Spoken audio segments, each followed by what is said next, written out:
Good afternoon, or should I say evening, morning. Morning? At any rate, I'm the Game Master. Pleased to make your acquaintance. Before we begin, there is something I must tell you. You see, my job is to draw you into this world with my voice and cards, which is why I believe it best for you to play with the sound on. In fact, I insist on it. However, as you can see, my voice is subtitled, so you can always read along as well. Now then, are you ready? Let's begin. Welcome to Voice of Cards. You are about to take the first steps of your adventure. Through a realm of sword and sorcery you will travel, battling bloodthirsty monsters as you strive to realize your ambitions. I have every faith you will accomplish great things here.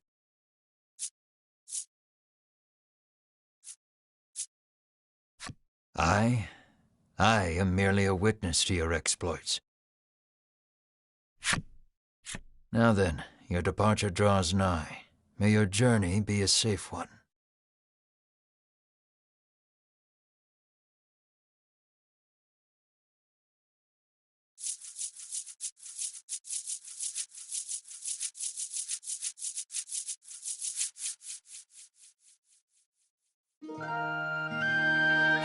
This is Castle Advent. Queen Nilla reigns over the kingdom from within its walls. 3 white-clad adventurers have gathered here at the Queen's summons. Present yourselves, O faithful of the Ivory Order.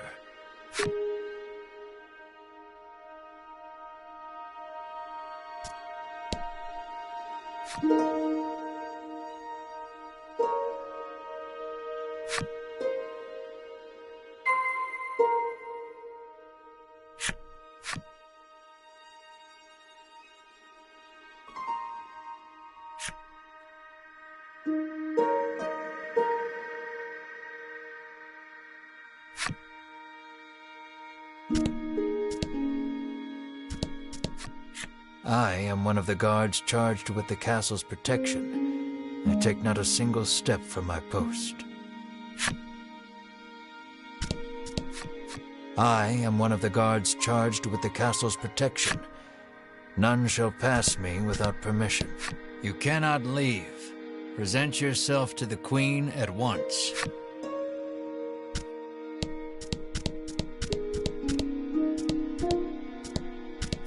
You may not enter here.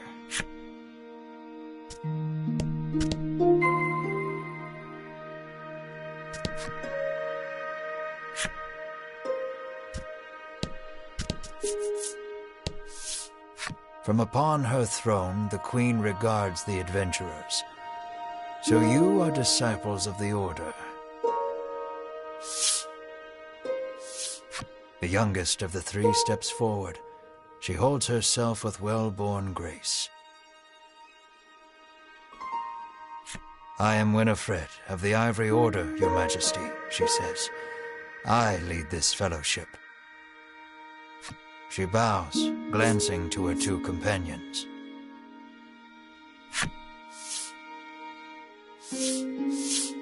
In response, the stern-looking one inclines his head and brusquely names himself Berwin.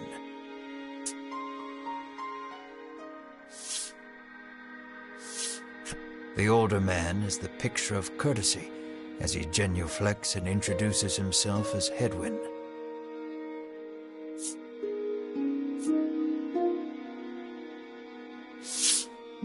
It is these 3 our story follows today. In other words, your party. The Queen acknowledges the fellowship with a nod.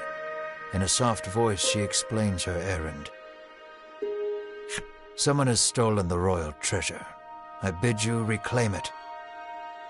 Under normal circumstances, I would entrust this to my soldiers, but I do not wish to spread thin my forces with the recent monster troubles. It seems the troubled Queen is judged she can entrust this matter to none but the Ivory Order, beloved of the people and unmatchable in battle. It is our honor to serve you, Your Majesty, and thus the quest falls to the Fellowship. Short of any clues that could lead them to the culprit, however, they press the Queen for further information.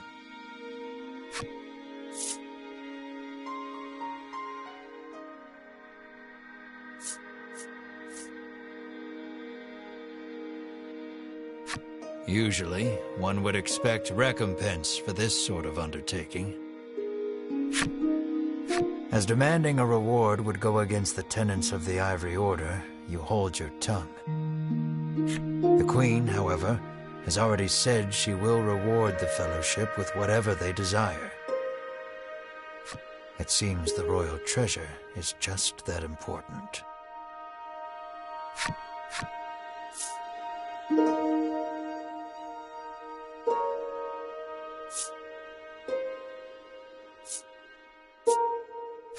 The Fellowship asks the Queen if she knows anything about the thief. The Queen says witnesses might be found at Nexton.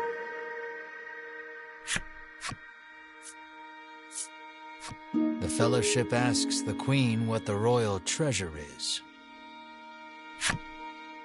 The Queen describes a bottle containing a certain liquid. Without it, she trails off, but the desperation in her voice suggests its loss could spell disaster for the kingdom. Pray tarry no longer here. I await news of your success. The Fellowship bows and takes their leave.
We can waste no time finding the treasure, Winifred strides toward town. Wait, cries Berwin, blocking Winifred's path. A monster. You dare stand in our way? Hedwyn scowls at the foul creature. It lunges at the Fellowship.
Winifred heaves a disgruntled sigh as she smooths her rumpled garb. Showing no signs of weariness from battle, Berwin silently wipes the monster's ichor from his weapon. Hedwyn inspects the remains of their foe. The Queen spoke true, he mutters, his face masked in contemplation. Winifred gives a grim nod at his words. Mayhap the treasure's theft and the monster's behavior are connected somehow. First things first, the Fellowship needs to gather more information. To Nexton they set their sights.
Welcome to Nexton, hails a man.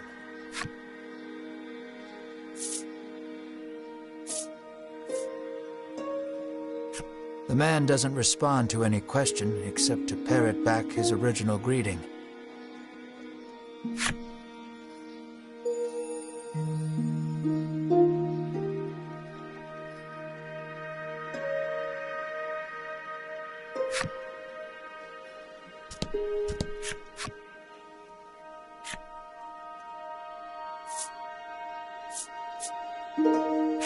The Fellowship asks if he's heard anything about the theft of the royal treasure. The man's eyes widen. He leans close to Winifred and whispers something in her ear. Welcome to Nixton.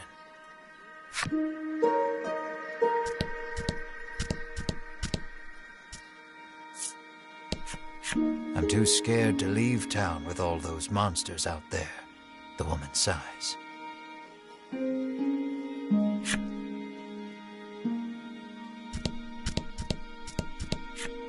How may I help you? The proprietor inquires.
Will that be all?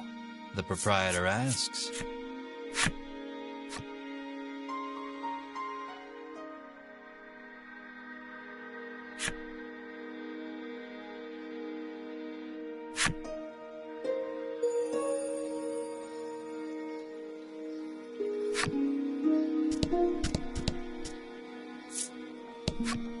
The man helpfully advises you take the opportunity to purchase equipment and curatives while you are in town.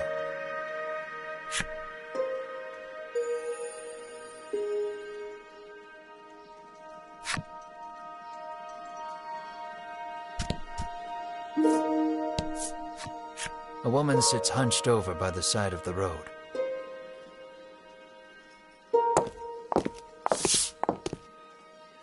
Upon catching sight of the Fellowship, she calls out for their aid. She's sprained her ankle and needs you to take her to the nearby apothecary.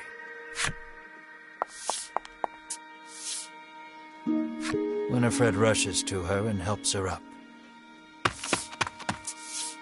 Berwin lifts the woman onto his back, and the Fellowship sets out in search of an apothecary.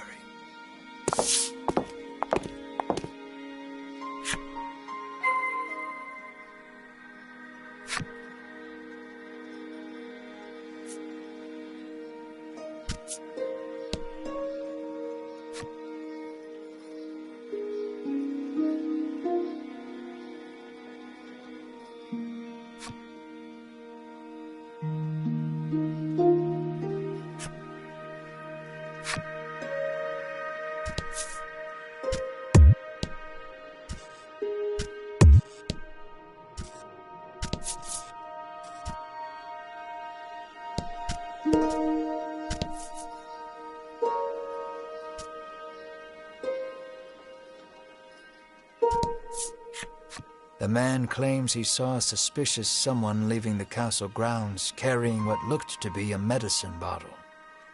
He didn't get a good look at their face, but says they were nothing but skin and bone. The Fellowship thanks the man for the useful information.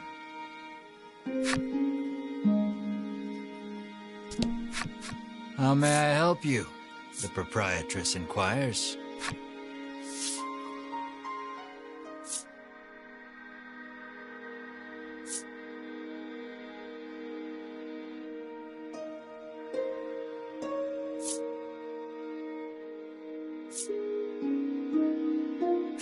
Will that be all? The proprietress asks.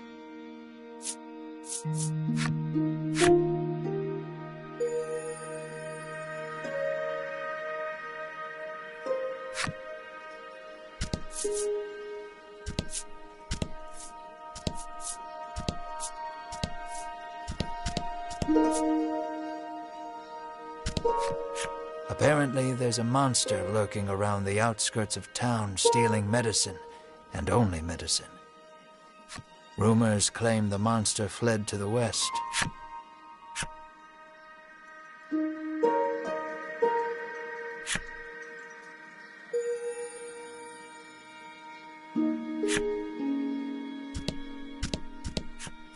The woman begs the Fellowship for their autographs.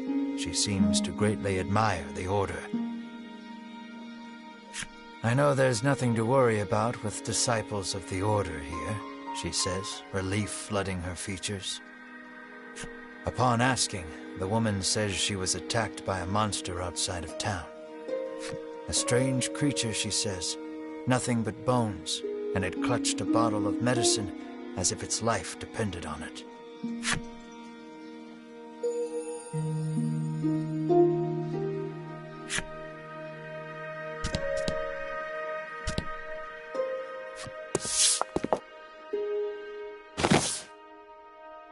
You arrive at the apothecary.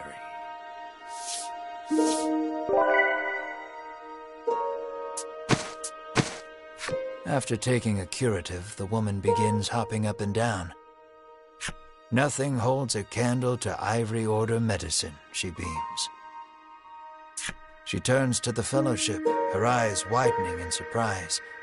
You three.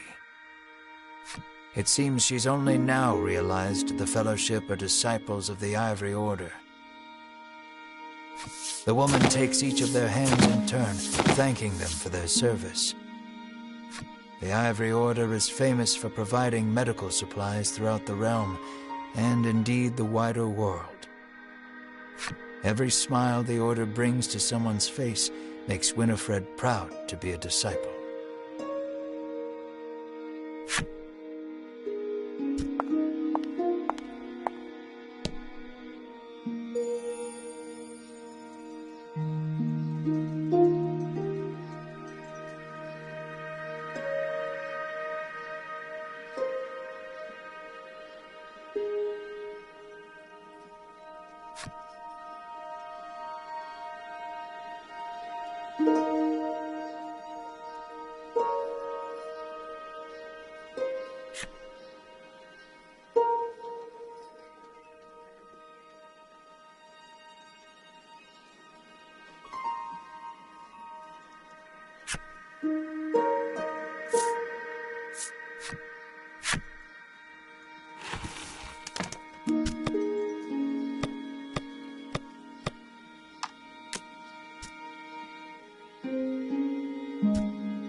Thanks to the information gleaned from the townsfolk, the Fellowship is all but certain of who has stolen the royal treasure. The first clue was the Queen's description of the treasure, a small bottle containing a certain liquid. Then there's the bony figure seen fleeing town, the skeletal monster clutching the bottle of medicine, and the monster that fled west. From all that information, the Fellowship distills the thief's true identity.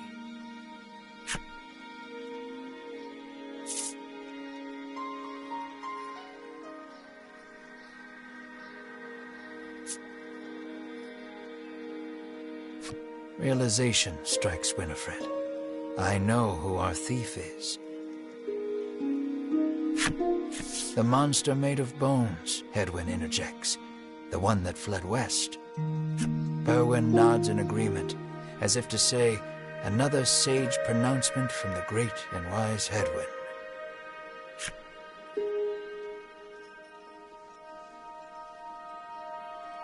Winifred clears her throat, proclaims that the Fellowship shall head west, out of town, and walks off.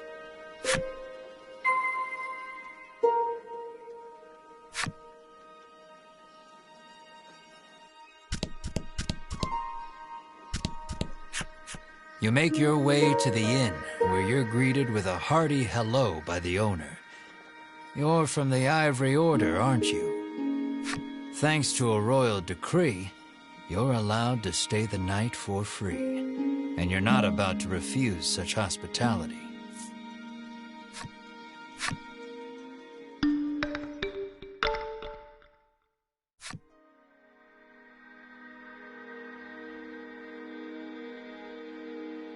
The party leaves the inn feeling rested.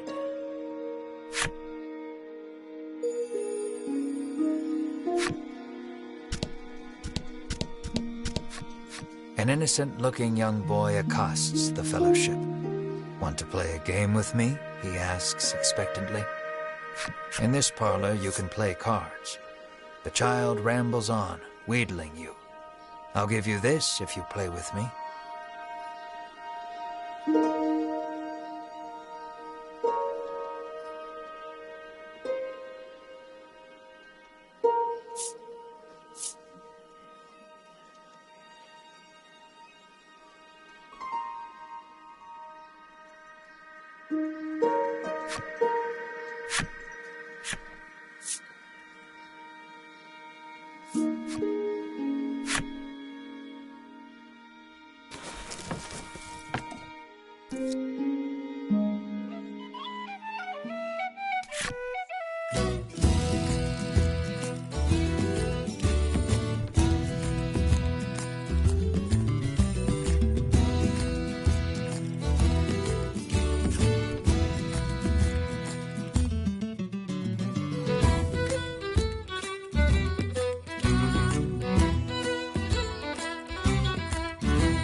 Thanks for playing, the boy squeals. He hands over the medicine bottle as promised.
Rout the enemy.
The Fellowship moves westward, only to be unnerved by the sight of a human figure moving through the trees.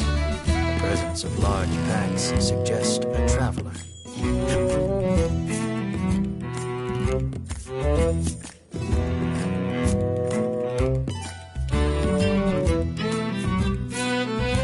The sun bears down hard upon us this day, Winifred says, approaching him. The traveler lets out a chuckle.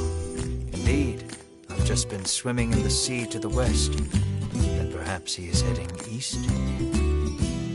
I beg your pardon, but did you catch sight of a monster fleeing west? Winifred inquires. He gives her a puzzled look. There's nothing out there but the sea, he says. That and a cave full of monsters on the opposite shore. I suspect you might find your quarry there. The Fellowship exchange glances and nod as if to say, then that is where we shall go. Alas, they will need a boat to cross the sea. The traveler hoists his packs, suggests the Fellowship speak to the fishermen on the western shore, and takes his leave.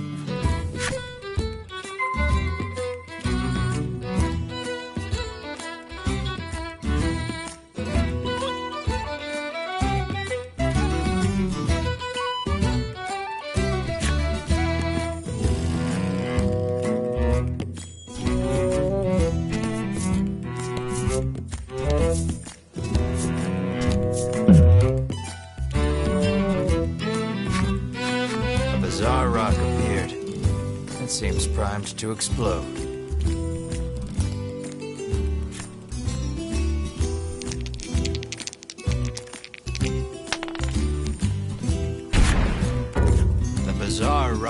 transformed into a fear rock. The only way out of this fight is through it.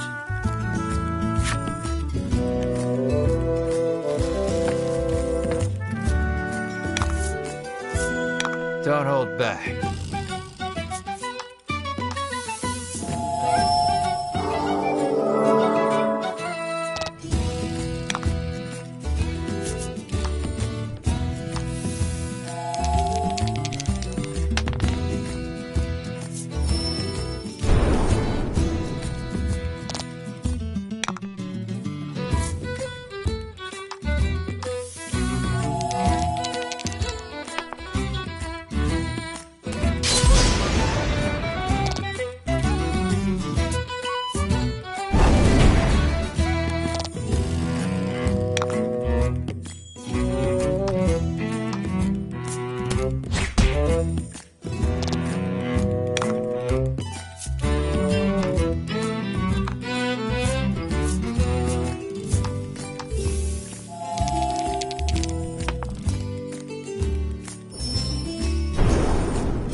Still alive.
The Fellowship comes upon an anchored ship.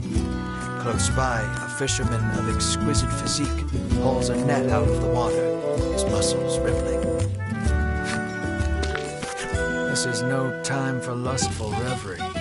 Winifred races to his side and asks that he give the Fellowship safe passage aboard the ship. That vessel is cursed, the fisherman mutters, trembling.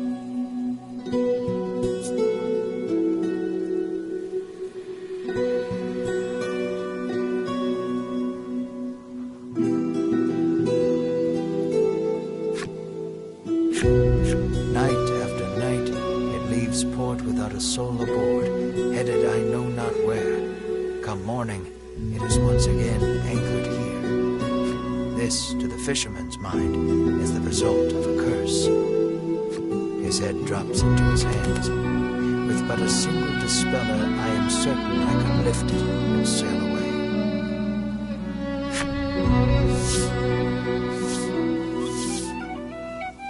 Winifred hands the despairing fisherman a dispeller and asks again for safe passage to the cave beyond the sea.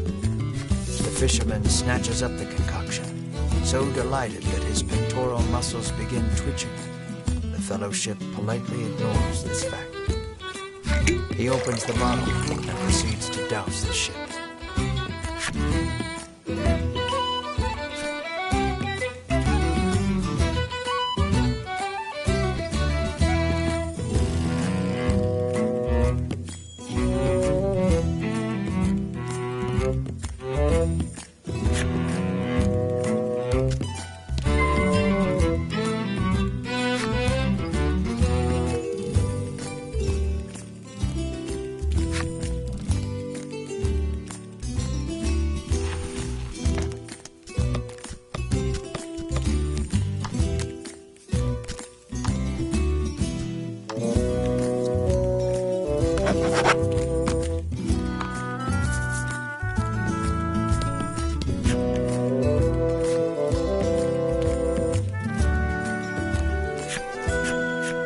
Ready to set sail for the cave? The fisherman asks. How will you respond? Let's shove off then. He beckons you aboard.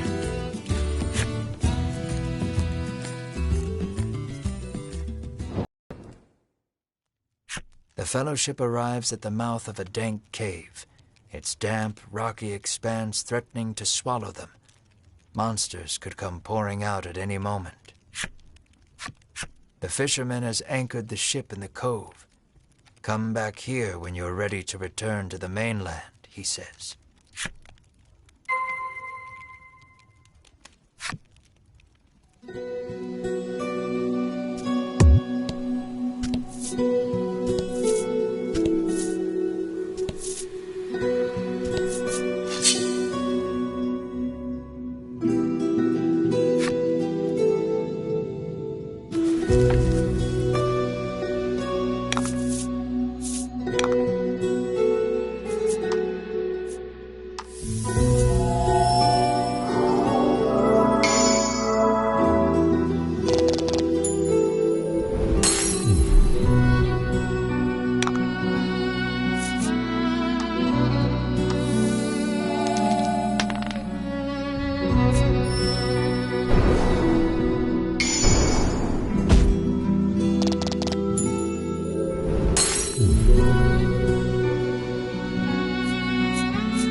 Don't hold back.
Don't hold back.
Shut tight. You spy a keyhole on it, suggesting the existence of a corresponding key.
Let's do this.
the enemy.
The door before you is shut quite tightly.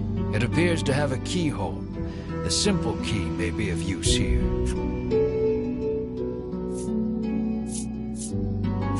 The Fellowship slides the simple key into the keyhole and turns it.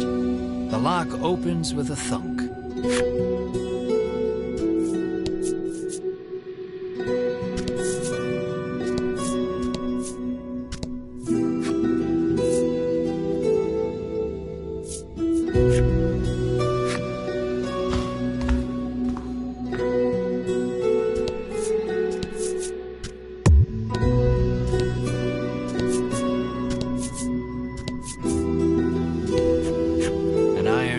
Towers before you. It has rather conspicuous handles.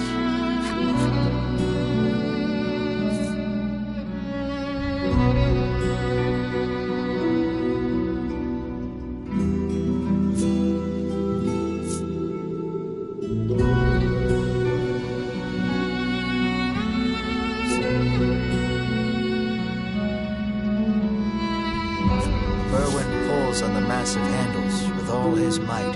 It moves not an inch. Berwin gives the door a roundhouse kick out of pure frustration. As his foot connects, the door trundles to the side. So it was one of those sliding contraptions.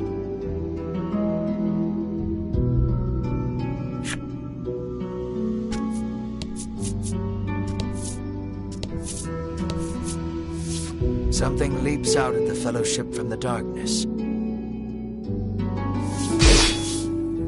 Winifred deftly parries the attack with her staff. Edwin looks fondly at Winifred, only to have his reverie interrupted by Berwin's cry of, "It's coming back."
Fellowship approaches the chest, only for a voice deep as an earthquake to echo through the cavern. "You shall not have it," a voice growls. The Fellowship warily eyes their surroundings as several somethings leap out of the shadows.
Winifred neatly steps through the fiend's remains and opens the chest.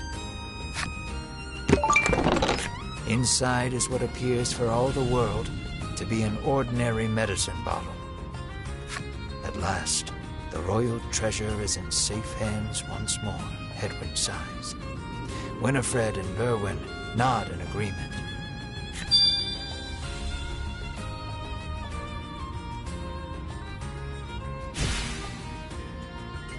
Treasure in hand, the Fellowship exit the cave, exultant.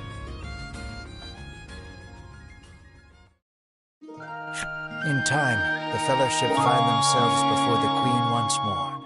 They offer her the retrieved treasure. As reward for the arduous task of returning our prized possession, I bid you name anything you desire, she proclaims. She is positively beaming and seems prepared to shower the Fellowship with riches, whether they demand them or not. But at that moment,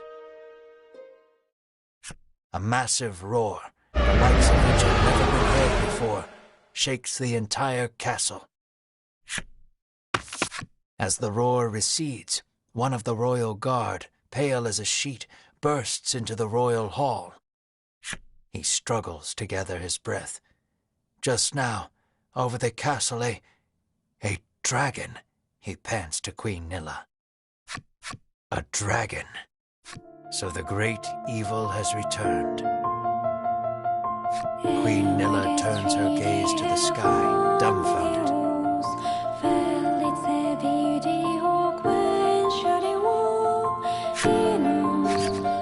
So the monster troubles are connected, Edwin says so under his breath, so the Queen does not hear.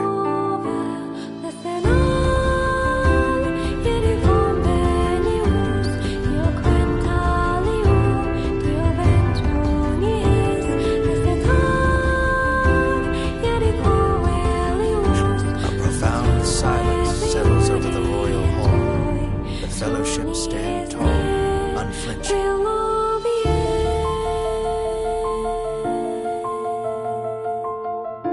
As though they know what must be done in the face of such a crisis.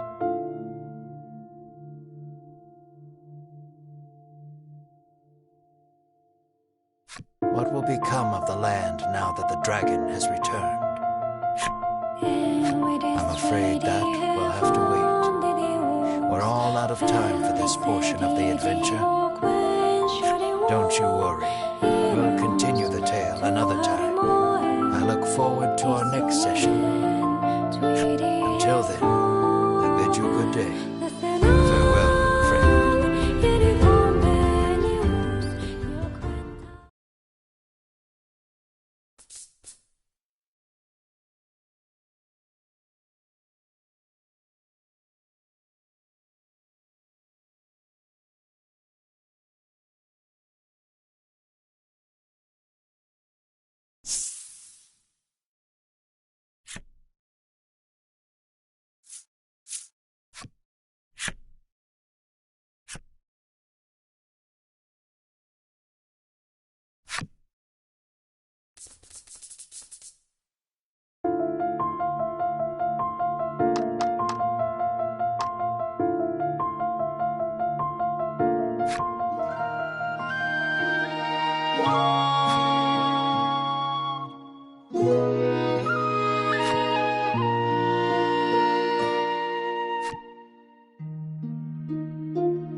Let's not go there just yet. I haven't quite finished the story for that section, you see.